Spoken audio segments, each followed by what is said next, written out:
Hey everyone, welcome back to our channel. Today, we're tackling something that trips up a lot of people during tax season. How to enter your Schedule K-1 form into TurboTax for 2025.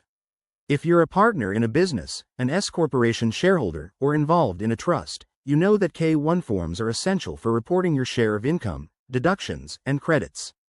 By the end of this video, you'll have a clear, step-by-step guide to get this done quickly and accurately, saving you time and potential headaches. First things first, what's a Schedule K-1? It's a tax document that reports your portion of a partnership's or S-corporation's finances. For 2025, TurboTax has made it even easier with updated features, so let's dive in. Start by opening TurboTax on your computer or app. Make sure you're logged into your account and have your 2025 tax return ready. Step 1. Once you're in TurboTax, navigate to the Federal section and select Wages and Income. Look for the Business Items or Schedules and Forms category. That's where you'll find the option for Schedule K-1. Click on it to start. Step 2. TurboTax will prompt you to enter the type of K-1 you have. Choose whether it's from a partnership, S-corporation, or estate, trust.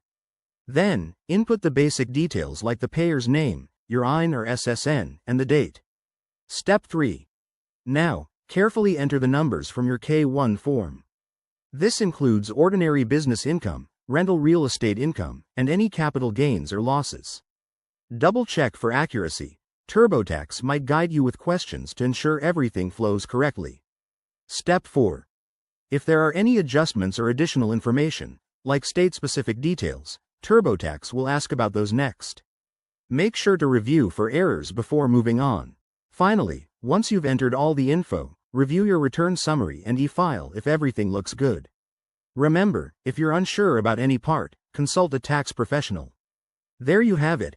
That's how to enter your K-1 in TurboTax for 2025. If this helped, give this video a thumbs up, subscribe for more tax tips, and drop a comment if you have questions. Thanks for watching, and we'll see you in the next one.